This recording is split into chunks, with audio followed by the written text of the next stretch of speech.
Welcome to McKinley Live, Real People, Real Stories. Since our founding, McKinley has provided services to children who are survivors of abusive environments, often related to drug or alcohol, abandonment, physical or psychological difficulties. Many children arrive at McKinley depressed, sad, angry, and dealing with incredible traumas.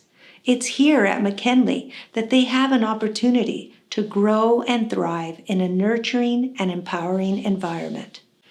The uncertainty of COVID-19 has caused all of us here at McKinley to work even harder. I want to take a moment to thank all of our donors because without you, we wouldn't be able to do the work that we are doing. I wanted to reach out and personally thank you all for your graciousness and your generosity. Please note that without you, we wouldn't be able to continue our work in these difficult times. Welcome to McKinley Live, Real People, Real Stories. Today we have Dwight Counsel, our Senior Vice President of Education, who has decided to join me today to share with you all how distance learning and his staff have risen to the challenges of COVID-19. Dwight, thank you so much for being with me today. I just wanted to, first of all, commend you and your team for all that you're doing. Thank you. And we wanted to share with our audience, how has it been? Give us a little background. How has distance learning been for you all and for the families and most importantly for the students? Thank you, Grace. And I want to thank you for inviting me for an interview so that we can let our donors know and our community members know the work that we're doing. And as you said, it does not go without challenges. The distance learning after COVID, it's been really devastating for us, but we have remained very positive. I have to say to my team members at both school sites, Canyon View School and Desert View School, that they have done a humongous job in keeping the spirits of our students up, in engaging our students through distance learning, whether it be through the Zoom lessons or through the one-to-one talks.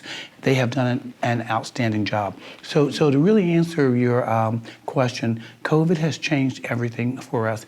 COVID has changed the delivery of how we serve our kids in terms of the educational process, our services that are in their individualized education plans, such as speech and language, counseling, occupational therapy, just all those, the behavior therapy. It's changed our mode of reaching kids. And I will say this, I have seen my teams rise to such occasions where they would have never thought to do a Zoom lesson or to do a storybook and we have kids in our school of all different levels.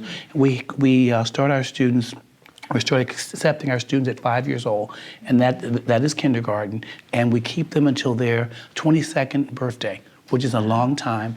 And during that stage and that time, they, of course, in increments, our goal is to have every kid at least in their meetings, their yearly meetings, go up a year in terms of reading and language arts, mathematics. And that has been great for our students. And that they have done, my staff, lessons at every level to incorporate those goals that are in our students' individualized education.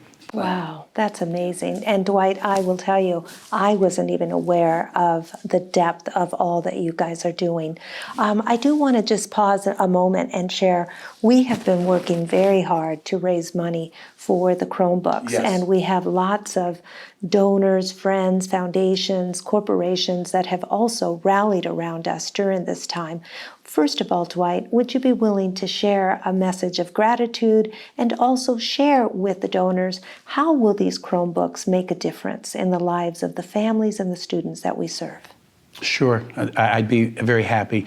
There are two words that come to mind when I think about the generosity of our donors. Those two words are hope and love. Our donors have, and all of you, and you really have provided hope and love to some of our students that would not have received that. And we serve a very wide range of students, ranging from students who are socially and emotionally and also economically challenged in terms of their socioeconomic status. So for those students, wow, to get a Chromebook or an iPad or a tablet has meant the world to them. So once again, I want to say 2 words to you. Thank you for your hope that you have given to our students. And it's a ripple effect. It goes to their siblings, their mom, their dad. I mean, it goes to the whole family that they know now people care. We're not in this alone. And I'll say this, we've been saying this since we started the distance learning. No one is in this alone. We're all in this together. And we will all be very happy the day that we can say there is no longer COVID. We have vaccines and we have returned to traditional learning. I know that you have a very full day today, so we want to be sensitive to your time, but You're I welcome. do want to thank you for carving time to be with us and to share with our audience, our community. We also want to just thank you again for all that you do, for being a part of McKinley. And I do want to mention, Dwight shared that they could use some volunteers. We are looking for mentors as well. If that is something that you would be interested in, please visit our website, www.mckinleycc.org. Thank you again.